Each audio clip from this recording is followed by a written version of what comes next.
Raymond's Raymond's 300 stores next 12 months అంటే next 1 yearలో add చేయాలని కొత్తవి చేయాలని చూస్తున్నారు. సమ్మర్లో మటుకు బాగా ఇబ్బంది పడ్డారు. 50 degrees Centigrade దాకా వెళ్ళినట్టు కదా, 50 దాటి ఆ ఇంపాక్ట్ బిజినెస్ మీద బాగా పడింది. ఫుట్ఫాల్స్ అయితే స్టోర్స్లో బాగా తగ్గినాయి. ఎలక్షన్స్ దాన్ని బట్టి కూడా కొంచెం జనం పర్చేసింగ్ కూడా తగ్గింది. సో వాళ్ళకి మొత్తానికి ఇప్పుడు 1800 స్టోర్స్ ఉన్నాయి. 300 స్టోర్స్ యాడ్ చేస్తారంట. అంటే జనరల్గా సేల్స్ విల్ పికప్. అది రూరల్లో చేస్తారు, అర్బన్లో చేస్తారు. మాన్సూన్ కూడా బాగుంది కదా, సో బయింగ్ కూడా సెల్లింగ్ కూడా అవుతుంది కాబట్టి 300లో 100 ఎథనిక్ స్టోర్స్. వీళ్ళు దీంట్లోనే కాదు, రియల్ ఎస్టేట్లో కూడా ఉన్నారు సబ్సిడరీ.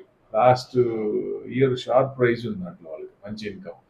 ధారావి, బాంబేలో ధారావి ఏరియా ఉంది కదా, ఆ ఏరియాని రీడెవలప్ చేస్తున్నారు వాళ్ళు, సిటీ టు ట్రాన్స్ఫార్మ్. సో వాళ్ళకి ఇచ్చారు ఆ project. So they are doing well.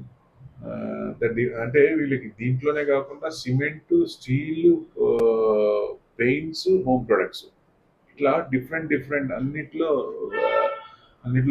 వెళ్తున్నారు వాళ్ళు. సో 10 years చూసుకుంటే ఎక్స్పాన్షనల్ గ్రోత్ ఉంది. ఫినామినల్ ఇన్వెస్ట్మెంట్ కూడా ఇన్ఫ్రాలో బాగా పెట్టారు. సో హ్యూజ్ ఇంపాక్ట్ ఎక్కడ, auto, tyres, gasoline, restaurants, clothing and so on. ఇంకా అంటే all are interlinked. So bullish in India అనుకోవచ్చు ఒక రకంగా. గవర్నమెంట్ లేబర్ రిఫార్మ్స్ చేస్తే, దానికి వచ్చే రిఫార్మ్స్, లేటెస్ట్ గవర్నమెంట్ రిఫార్మ్స్ చేస్తే డెఫినెట్గా ఈ కంపెనీకి మంచి ఇదే ఛాన్స్ ఉంటుంది. Trajectory of economies right direction.